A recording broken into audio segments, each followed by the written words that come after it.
আসসালামু আলাইকুম। আশা করি আমরা সবাই ভালো আছি। আজকে জটিল সংখ্যার হচ্ছে আমাদের আর্গুমেন্ট নিয়ে লেকচার। ঠিক আছে? আমরা অনেক বিগত ক্লাসগুলোতে কি দেখছিলাম যে জটিল সংখ্যা কিভাবে কাজ করে, তার মডুলাস ভ্যালু কিভাবে কাজ করে, তারপরে তার অনুভূমিক জটিল সংখ্যা কিভাবে কাজ করে, তাই না? আজকে আমরা আরেকটা প্রপার্টিজ দেখবো, তা হচ্ছে আর জটিল সংখ্যার আর্গুমেন্ট। চলো স্টার্ট করা যাক। আচ্ছা, এখন কথা হচ্ছে ভাইয়া আর্গুমেন্ট জিনিসটা কি? আর্গুমেন্ট জিনিসটা কি? ওকে, ধরো আমরা জটিল সংখ্যা নিলাম, নাম দিলাম হচ্ছে আমি তো জেড। নাম কি দিলাম? জেড। ধরো আমি নিলাম হচ্ছে সে আমার কথার কথা হলো ধরো 3+4i। কত সে? 3+4i। ঠিক আছে? আচ্ছা, এখন যেহেতু সে 3+4i, তাহলে জিনিসটা এটা যদি আমরা আমাদের রিয়েল এক্সিস এবং ইমাজিনারি এক্সিসে প্লট করি তাহলে কীরকম দাঁড়াচ্ছে দেখো তো।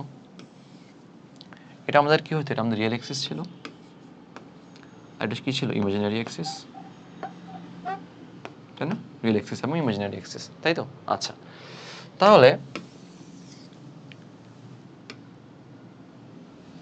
ওকে, এখন আমাকে বলো তো এই সংখ্যাটা কোথায় থাকবে? সংখ্যাটা থাকবে হচ্ছে ভাইয়া, যেহেতু 3+4i, তাহলে রিয়েল এক্সিস বরাবর কতটুকু যাবো? আমি যাবো হচ্ছে 3। আর ইমাজিনারি বরাবর কতটুকু যাবো? যাবো হচ্ছে আমি 4 পরিমাণ, তাই না? তাহলে 3+4i মানে সংখ্যাটা আমার থাকবে হচ্ছে এই জায়গাটাতে, 3+4i। রিয়েল এক্সিস বরাবর হচ্ছে আমাদের কত? 3 পরিমাণ, এবং ইমাজিনারি এক্সিস বরাবর হচ্ছে 4 ঘর। ঠিক আছে? এখন আমরা গতদিন কি দেখলাম যে মডুলাস কাকে বলা হইতো? যদি আমি মূল বিন্দু বা জিরো এবং এই জিনিসটা কানেক্ট করে দিই একটা সরলরেখা দিয়ে, সরলরেখা তো হয়নি সরি, বাট সরলরেখা দিয়ে ধরো সরলরেখা দিয়ে কানেক্ট করে দিই, তাহলে এই লেন্থটা কি হবে? তাকে আমরা কি বলতাম? এই জটিল সংখ্যাটার মডুলাস বলতাম, তাই না? যখন আমরা জটিল সংখ্যাটার অবস্থান বের করব এবং তাকে মূল বিন্দুর সাথে সরলরেখাতে কানেক্ট করে দিব, তখন যে লেন্থটা পাবো সেটা হচ্ছে কি ছিল? আমাদের মডুলাস। আর্গুমেন্ট হচ্ছে কোণের মান। কি মান? সহজ ভাষায় কোণের মান।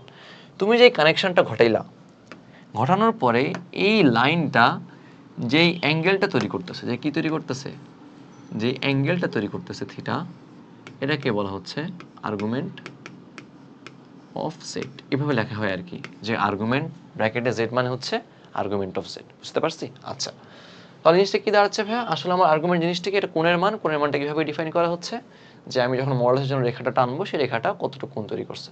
ঠিক আছে? আচ্ছা, আরেকটা সংখ্যা নিয়ে আমরা ধরো যে ভাই জেড ইজ ইকুয়ালস টু, ধরুন z1 নিলাম, এবার কথার কথা, -6 - 4i, -6 - 4i, -6 - 4i, তাহলে ইমাজিনারি বরাবর কত? আচ্ছা, রিয়েল বরাবর কতটুকু? -6, এবং ইমাজিনারি এক্স বরাবর কতটুকু?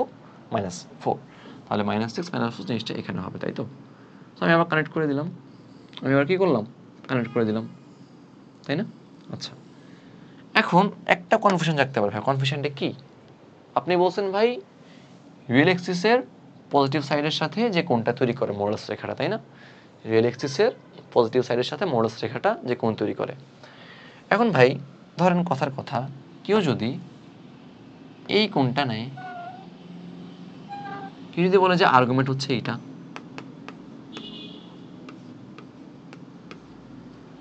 বলতেই পারে। কেন বলতে পারে? কারণ ভাই আমাদের ডেফিনেশন ঠিকই আছে যে রিয়েল এক্সিসের পজিটিভ সাইডের সাথে এই মডুলাস লাইনটা যে কোণ তৈরি করতেছে, তাই না? এই পয়েন্টটা কি ছিল আমাদের? -6 - 4i, ওপস সরি, -4i। বুঝতে পারছি? আচ্ছা, তাহলে এইটা তো কেউ এটা বলতে, এবং কেউ কি চাইলে এটাও বলতে পারে না যে কেন ভাই, এটা তো রিয়েল এক্সিসের পজিটিভ সাইড, আমি এই কোণটা নিব, এইটা হচ্ছে আমাদের আর্গুমেন্ট অফ z1। কেউ তো চাইলে এটাই বলতে পারে, তাই না? যে ভাই আমি মানি না আপনার কথা, আমি এই কোণটা নিব, এটা হচ্ছে আমাদের আর্গুমেন্ট অফ z1। বুঝতে পারছি? আসলে কেউই ভুল না, দুজনই ঠিক, দুজনই ঠিক। কিন্তু আমরা কোনটাকে অ্যাবসলিউট ধরো? আসলে কথা হচ্ছে ধরো আমি এক দেশের মানুষ এক দেশে বসে একভাবে চিন্তা করতেছি, বাট অন্য দেশের মানুষ আরেকভাবে চিন্তা করতেছে, তাহলে জিনিসটা মিলবে না, তাই না? হ্যাঁ, হয়তো দুজনেই ঠিক, বাট একটা তো মানে ওয়ে চুজ করতে হবে যেটা সবাই ডিফাইন করবো, তাই না? সো তখন ডিফাইন করা হলো হচ্ছে প্রিন্সিপাল আর্গুমেন্ট। কি ডিফাইন করা হলো তখন? তখন আমাদের ডিফাইন করা হলো হচ্ছে একটা টার্ম যাকে বলা হচ্ছে প্রিন্সিপাল আর্গুমেন্ট। আর্গুমেন্টের মেইন ডেফিনেশন কী ছিল ভাইয়া? যে তোমার পজিটিভ রিয়েল এক্সিসের সাথে মডুলাস লাইনটা যেই কোণ তৈরি করতেছে তাকে বলা হচ্ছে কি? আর্গুমেন্ট। এখন তার নিয়ে কি দেখলাম ভাই অনেক কনফিউশন তৈরি হচ্ছে, তাই না? কেন আরেকজন যদি কালকে এসে বলে আমি এটা না, আমি এইটাকে বলবো হচ্ছে আর্গুমেন্ট, সে কি ভুল বলতেছে? সে তো কাইন্ড অফ ঠিক বলতেছে, তাই না? সো আরও অনেক বড় কোণ নিয়ে আসতে পারে, সো অনেক কনফিউশন স্টার্ট হতে পারে। সো ওই জিনিসটা প্রিভেন্ট করার জন্য আমাদের ডিফাইন করা হয়েছে কি প্রিন্সিপাল আর্গুমেন্ট। এইটার ভ্যালু হচ্ছে ভাইয়া খেয়াল করো মাইনাস পাই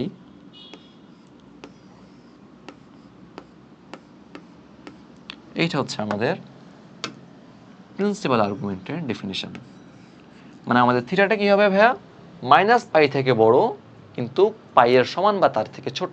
কি বললাম, মাইনাস পাই থেকে বড় বা পাইয়ের সমান বা তার থেকে ছোট।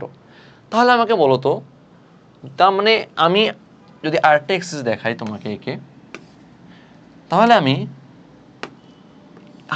আইদার এইভাবে আসতে পারবো অথবা এইভাবে আসতে পারবো, তাই না? আমি কিন্তু যদি আমার কোনো জোড়ের সংখ্যা এখানে অবস্থিত হয়, আমি কিন্তু তাহলে এইভাবে আসতে পারবো না, তাহলে কিন্তু আমি পায়ের থেকে বেশি চলে আসতেছি। আমি পায়ের থেকে কি চলে আসতেছি, বেশি চলে আসতেছি না? যদি কোনো জোড়ের সংখ্যা আমার এখানে অবস্থিত হয়, তাও কিন্তু আমি তোমার ঘুরে এইভাবে আসতে পারবো না, কারণ জিনিসটা পাই থেকে বড় হয়ে যাচ্ছে। আমাকে তখন এইভাবে আসতে হবে। এইভাবে আসতে হবে, এইভাবে আসতে হবে। তাহলে আমাদের এই যে সংখ্যাটা, তার মডুলাস হচ্ছে এই জিনিসটা, কারণ মাইনাস পাই থেকে ছোট জিনিসটা, সরি মাইনাস পাই থেকে বড়, ভুল বলছি, মাইনাস পাই থেকে বড়, এবং সে পাইকে টাচ করতে ঝামেলা করতেছে না। বুঝতে পারছি? তাহলে তোমার কাজ হচ্ছে কি, ধরো তাহলে এই জিনিসটা তখন নেওয়া যাবে না, এটা হবে না, কারণ এটা নিতে গেলে কি আসতেছে যে আমি তো পাইকে ক্রস করে পাইয়ের চেয়ে বড় হয়ে যাচ্ছি।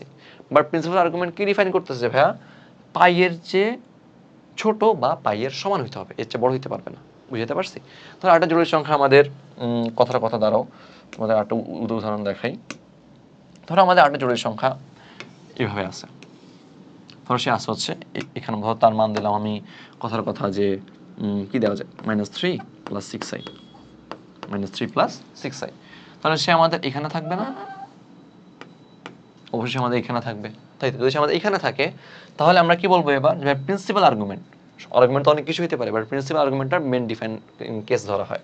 তাহলে আমরা প্রিন্সিপাল আর্গুমেন্ট অনুসারে আমার আর্গুমেন্ট হবে হচ্ছে এতটুকু। কতটুকু? এতটুকু, কারণ এই সংখ্যাটা এখানে হচ্ছে ধরো -3 + 6i। বুঝতে পারছি?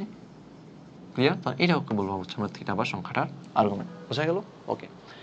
এখন খেয়াল করতে হবে যে ভাইয়া আর্গুমেন্টের ভ্যালুটা কীভাবে বের করতে হয়। আমরা নেক্সট ভিডিওতে দেখবো। ধন্যবাদ সবাইকে। আসসালামু আলাইকুম।